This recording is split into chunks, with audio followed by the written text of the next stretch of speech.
Eu tenho vivido alguns desafios na minha vida depois de 32 anos que caminho com o Senhor. Volta e meia eu me encontro enfrentando grandes lutas com velhos inimigos, cujos quais eu já havia pensado ter vencido, pensamentos, vontades, desejos e situações que eu já achava estar totalmente apto a enfrentá-las. E elas têm retornado com forças descomunais, com pressões muito grandes. Não apenas sobre mim, sobre minha casa, sobre meu casamento, sobre meus filhos, sobre a igreja que eu pastoreio, sobre amigos. O mundo espiritual, ele é muito mais real do que possamos imaginar. Eu quero começar com uma pergunta: como vamos andar com Deus? Como é que nós vamos tornar isso possível? Como é que isso vai acontecer? As diferenças que nos separam são tão grandes que, se olharmos humanamente, isso será impossível. Escolhemos nossos relacionamentos por afinidades. Gostamos de relacionarmos com pessoas que gostam das mesmas coisas que nós, que gostam de cumprir tarefas parecidas, mesmo que não seja a mesma coisa.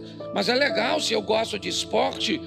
Talvez alguém não gosta do mesmo esporte que eu, mas ao gostar de esportes, isso pode nos aproximar. Se gostamos de sair, isso pode nos aproximar. Se temos algumas afinidades, certamente isso pode nos tornar próximos e facilitar muito nossa convivência.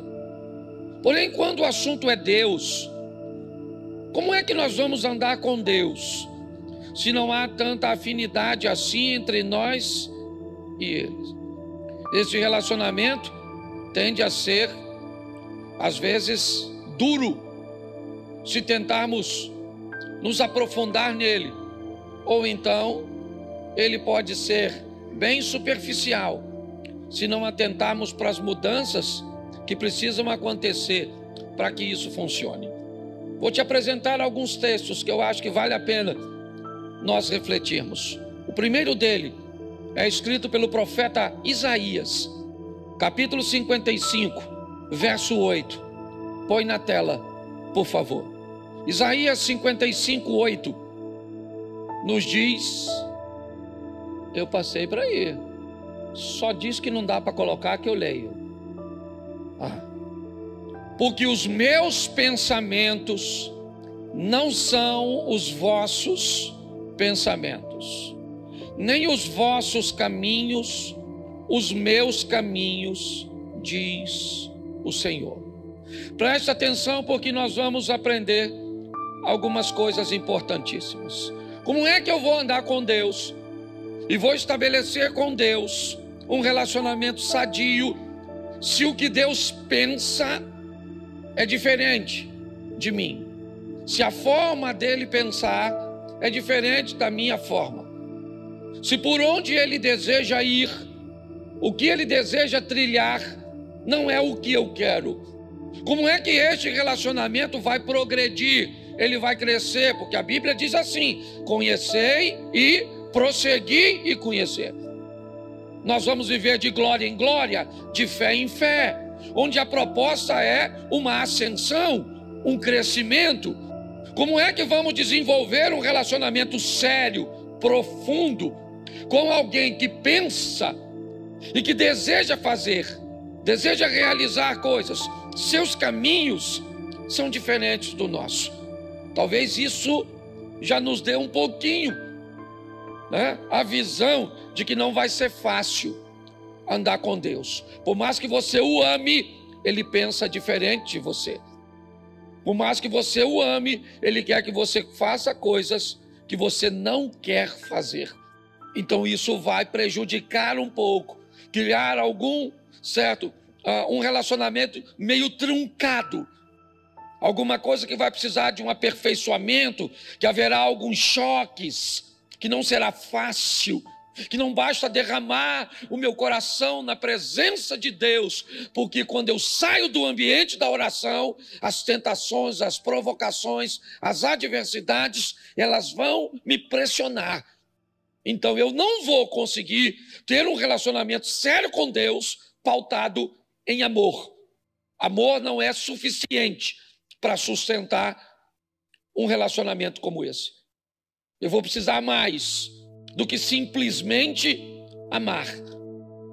Eu vou precisar reunir minhas forças para entender como esse processo funciona e agir sobre ele, porque eu penso diferente dele e o caminho dele é diferente do meu.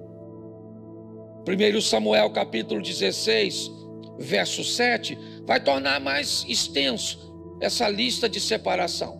Porém o Senhor disse a Samuel, o profeta do Senhor: escute aqui, esse cara está velho nessa ocasião, mas deixa eu te explicar, ele ouve a Deus desde garotinho, ele não é um iniciante na caminhada profética, ele estudou muito tempo ao lado de um profeta muito experiente, chamado Eli, ele foi treinado, mas o texto está dizendo, está lá, ó, porém o Senhor disse a Samuel, não atentes para a sua aparência, nem para a sua altura, porque eu o rejeitei, porque o Senhor não vê como vê o homem vê o exterior, porém o Senhor o coração.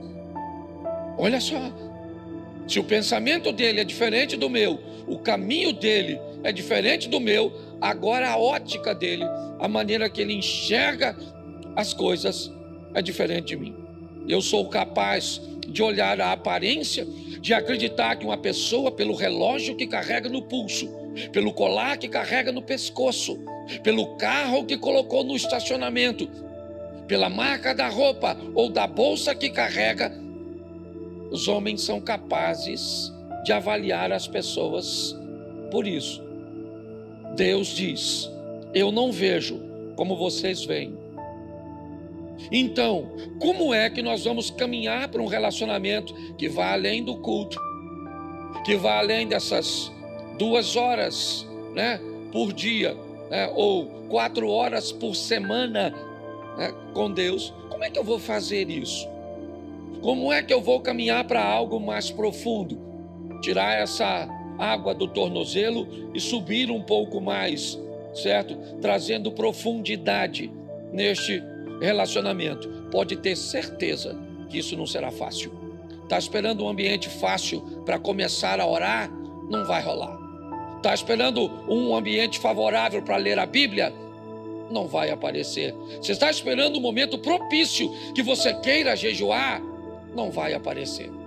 Se você está esperando um ambiente propício e agradável para você fazer as coisas que vão te aproximar de Deus, prepare-se para se manter distante. Porque as coisas que precisamos fazer para estar mais próximos dele, nós não estamos desejosos de fazer. Mas pastor, então tá certo. Como é que nós vamos andar juntos então? O Senhor já nos disse em 2 versículos que não há afinidade entre nós, mas ainda assim eu quero andar com ele, ele quer andar comigo e eu estou interessado nisso. Então eu vou te dar mais 2 versículos. O primeiro, Ezequiel 33, 11. Põe aí.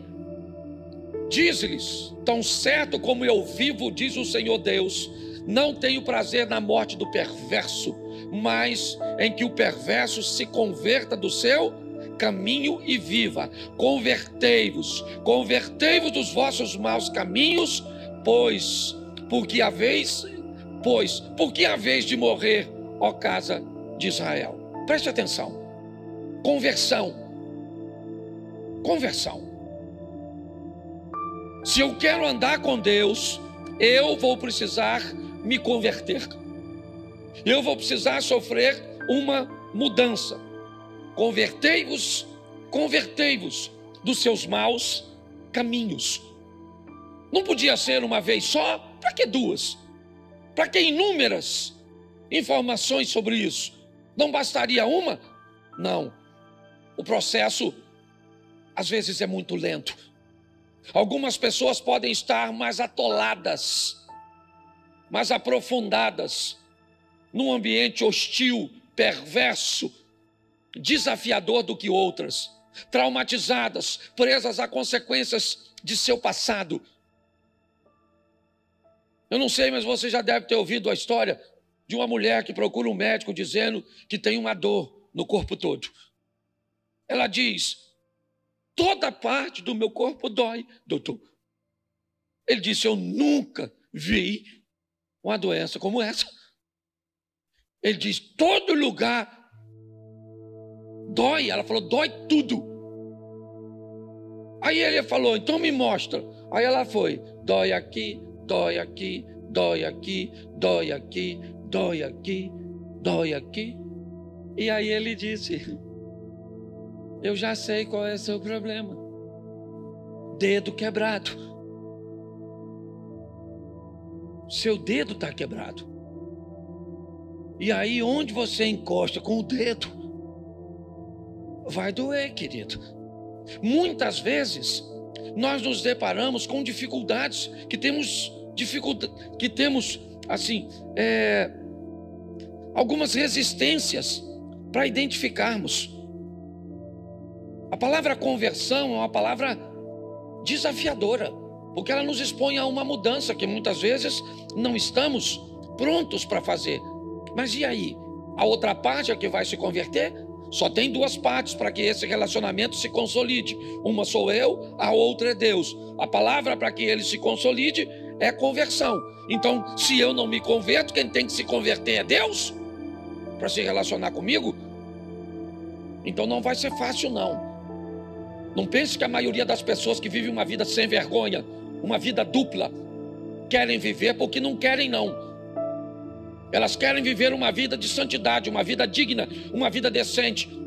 Sai de um culto desejosa que durante essa semana seja uma semana de vitória, que ela não entre num site de pornografia, que ela não entre num ambiente de fofoca. Mas como ela vai fazer isso? Sozinha ela não vai. As forças de oposição são muito maiores do que a dela. Para que ela consiga êxito nesse ambiente, ela vai precisar de uma companhia, ela vai precisar de um fortalecimento. E se ela não conseguir alcançar isso, se a força do mal convencê-la de que isso não é possível, não é viável, que ela não merece, você pode ter certeza que o que vai acontecer é ela ser envergonhada. Talvez não no ambiente humano, mas no ambiente espiritual.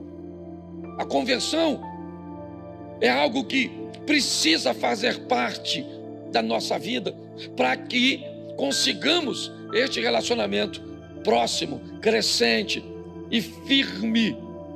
E para isso, Ezequiel 36, 26 nos diz algo: dar-vos-ei coração, porei dentro de vós o espírito, tirarei de vós o coração e vos darei um coração. Preste atenção, olha só. Aí eu estou pronto a querer me converter? Então tá bom. Então eu vou receber uma coisa, e não mais fora, mas agora dentro. Preste atenção, esse é um texto do Velho Testamento, certo? Essa história de um espírito que vem para dentro é uma coisa bem do Novo Testamento. Então preste atenção. Nós precisamos, para ter êxito, permitir que Deus entre. Eu não posso mais caminhar com Deus, simplesmente. Eu tenho que caminhar em Deus. Se eu quero vencer, não dá mais para um Deus que ande comigo. Eu preciso de um Deus que ande em mim, um Deus que habite em mim, certo? Que mora. Ah, pastor, mas o Novo Testamento já diz que Deus não habita em templo feito por mãos humanas. Ele pode até não habitar, mas frequenta. Então não vem com essa história, não, certo? Ah, não vou mais à igreja porque Deus não habita em templo. Não habita, mas Ele frequenta esse ambiente coletivo. É importante.